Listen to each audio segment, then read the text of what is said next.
வணக்கம் நேயர்களே. இனிக்கும் இந்த மாலை வேளையிலே அருமையான வெயில் வெளியிலே தவழ்ந்து கொண்டிருக்கும் இனிய வேளை. இந்த நேரத்திலே ஒரு சிடியை எடுத்து அந்த சிடி பிளேயருக்குள் போட்டு அதில் ஜேசுதாஸின் குரல் ஒலித்தால் அடடடடா எப்படி இருக்கும்? நினைத்து பார்க்கவே சந்தோஷமாக இருக்கின்றதல்லவா? நீங்கள் சிடியை எடுக்க வேண்டாம். இந்த இனிய நாளிலே ஜேசுதாஸையே இங்கே நாம் அழைத்து வந்திருக்கின்றோம். ஆமாம், Padmashri doctor K.J.. Yesudas, கட்டசேரி Joseph Yesudas அவர்கள் இங்கே இருக்கின்றார்கள். நீங்கள் தொலைபேசி மூலம் அழைத்து அவரிடம் உங்கள் கேள்விக்கணைகளை தொடுக்கலாம். வணக்கம் ஜேசுதாஸ். வணக்கங்க ஜேசுதாஸ் அவர்களே, உங்களிடம் ஒரு பெரிய ஒரு பெரிய பிழை ஒன்று இருக்கின்றது என்று நான் குற்றம் சாட்டுகிறேன். சொல்லுங்க. அதாவது ஜேசுதாஸ் என்பவர் ஒரு இசையிலே ஒரு அத்தாரிட்டி அப்படின்னு நான் நினைத்துக் கொண்டிருக்கின்றோம். இதுதான் குறையா? இல்லை, அப்படிப்பட்ட ஜேசுதாஸே அந்த கச்சேரிக்கு முன்னால் இருந்து மத்தியானம் 12 மணியில் இருந்து இரவு 6 மணி கச்சேரி என்றால் ஒரு 6 மணி நேரம் போட்டு பிராக்டிஸ் பண்ணி பயிற்சி எடுத்து, இது உங்களுக்கு தேவையா? இதுக்கு உதாரணமா சொல்லும்போது என் குரு, என்னோட மாஸ்டர், அதாவது என்னோட குரு செம்பே சொன்ன வார்த்தை தான் ஞாபகம் வருது. நம்ம சொர்ண பாத்திரம் இருக்கு பாருங்க. ஆமா, தங்க பாத்திரம். அது இல்லாம செம்பு பாத்திரம் இருக்கு. ஆமா, இந்த ரெண்டுத்துக்கும் நீங்க ரெண்டும் வச்சு பாருங்க, சத்தம் ஜாஸ்தி வர்றது செம்பு பாத்திரத்துக்கு தான். ஆமா. ஆனா தங்க பாத்திரத்துக்கு சத்தம் கம்மி. ஆமா. அதை தொடக்க வேண்டாம், ஒண்ணுமே பண்ண வேண்டாம், வச்சுட்டே இருக்கலாம். இதை தினமும் தொடக்கலன்னா அழுக்காயிடும், அப்புறம் சத்தம் மாறிடும். அத மாதிரி நம்ம தினமும் இதுக்கு பயிற்சி கொடுக்கலன்னா இந்த குரல் கெட்டு போயிடும். ரொம்ப கவனமா இதை அந்த சம்பு பாத்திரம் மாதிரி எப்பவுமே கிளீன் பண்ணிட்டே இருக்கணும். அந்த கிளீனுங்கிறது தான் நம்ம சாதனை, நம்ம பிராக்டிஸ் எப்பவுமே பண்ணி. Practice makes a person perfect. ஆனால் ஜேசுதாஸுக்கு பயிற்சி வேணுமான்னு தான் நான் கேட்டேன். அங்கே ஜேசுதாஸ் எல்லாம் ஒன்றும் கிடையாது, எப்பவுமே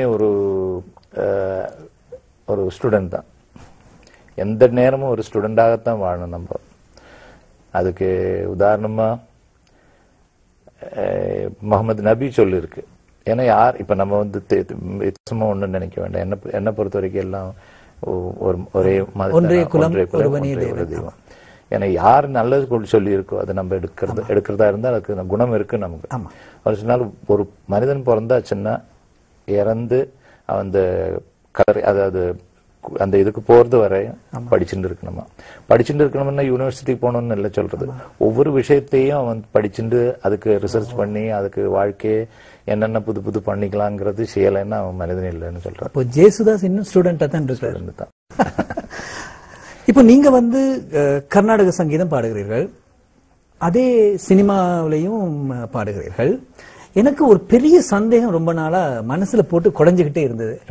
என்னண்டா, இப்ப நீங்க ஒரு ராகம் பாடுறீங்க சார், கர்நாடக சங்கீதத்துல பாடுறீங்க, அழகான ஒரு மோகன ராகத்துல பாடுறீங்க. அதே முடிச்சிட்டு நீங்க ஸ்டுடியோ போறீங்க, அங்க மியூசிக் டைரக்டர் ஒரு மோகன ராகத்துல ஒரு பாட்டு உங்களுக்கு ரெடி பண்ணிருக்காரு. ஆனா சினிமா சங்கீதம் மெட்டு டியூன் எல்லாம் போட்டு கலந்து இருப்பாங்க. அப்போ உங்களுக்கு ஒரு மாறாட்டம் வராதா? என்னடா இது இப்படி போகுது? இந்த மாறாட்டம் வராம இருக்கும்போது தான் நம்மளோட சக்சஸ். அது ரகசியம் ஒண்ணும் இல்லை, இதுல எல்லாருக்கும் தெரிஞ்ச விஷயம் தான். அது ஒவ்வொரு இதுல பயிற்சி அடைந்தவங்களுக்கு நல்லா தெரியும், அதவங்களுக்கு அது தெரியாது. இப்ப நீங்க சந்தேகம்னு சொன்னதுனால நான் அது சொல்லல. எப்படின்னா இந்த 7 சொரங்கள் தான் இருக்கு. இந்த 7 சொரங்கள்ல அடங்கி இருக்கிற ஒவ்வொரு நுனிப்பான சொரங்கள் எவ்வளவுங்கிறது தெரியறதுக்குன்னா ஒரு அதை பயிற்சி பண்ணவனுக்கு தான் தெரியும். ஒருவேளை இப்ப சப்போஸ் ஒரு பாடல் இருக்கு, சரிக பத சதபகரி ச, இதான் மோகனம். அதுல நம்ம ஹார்மோனியத்துல வாசிக்கும் போது இட்ஸ் நாட் கரெக்டான நோட் கிடைக்கும். ஆனா நம்ம பாடும்போது அதுல ஏதோ மறைந்திருக்கிற கமகங்கள் இருக்கு, மறைந்திருக்கிற ஒவ்வொரு சொரங்களும் இருக்கு. அதை நம்ம இணைக்கும் போதுதான் ராக பாவம் வருது. இது கர்நாடக சங்கீதம்னு சொல்றதுக்கு அவங்க வச்சிருக்காங்க. இதுல போய் ஒவ்வொரு ராகங்களுக்கும் நீங்க மோகனம்னு சொன்னதுனால மோகனம் சொல்றேன்.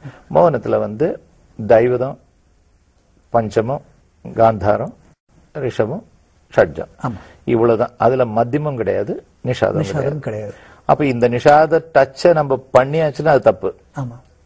ஆனா அந்த இதுக்கு இடத்துக்கு நம்ம போறல. அப்போ சினிமா மியூசிக் கண்டிப்பா டச் பண்ணா அது சுகத்துக்காக. அது வந்து மோகன சொல்லக்கூடாது, அந்த மோகன மாதிரி அப்படின்னு சொல்லலாம். மோகனத்தை அடிப்படையாக வச்சுட்டு அதுக்கு சுகத்துக்காக ஒரு எஃபெக்டுக்காக பண்ணலாம். அது மோகனத்துல பண்ணுன்னு அவங்க சொல்லவே மாட்டாங்க, அவங்களுக்கே தெரியும். ஏன்னா தெரியாதவங்க ஒன்றும் இல்லை, எல்லாம் ஹார்மோனியத்துல வாசிச்சுட்டு என்ன ராகத்துல என்னென்ன அடிப்படையான சுரங்கள் வருதுங்கிறது தெரிஞ்சுதான் அவங்க பண்றாங்க. அதனால அது ஏதாவது கொஞ்சம் மாறுதல் வந்தாச்சுன்னா அவங்களுக்கு தெரியுது, கொஞ்சம் வித்தியாசமா பண்ணியிருக்கேன்னு சொல்லுவாங்க. அந்த பயிற்சி தான் உங்களுக்கு கர்நாடக சங்கீதத்துக்கு ஒரு போடுது, சினிமா சங்கீதத்துக்கு கோடு போட முடிஞ்சா அவனுக்கு சக்சஸ் கண்டிப்பா வரும். ஏன்னா இந்த வோக்கல் கோடுன்னு நம்ம சொல்லுவோம், இந்த கோடுன்னு வோக்கல் கோடு. அந்த வோக்கல் கோட்ல நம்ம வந்து வரவழிக்கும் போது வேண்டாததை மாத்திண்டு வேண்டியது எடுக்கிறது.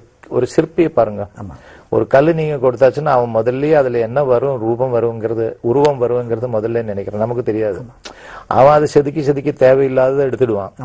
எடுத்து அப்புறம் ஒரு பிரமாதமான ஒரு உருவம் அதுக்குள்ள இருக்கிறது அவனுக்கு முன்னாடியே தெரியும்.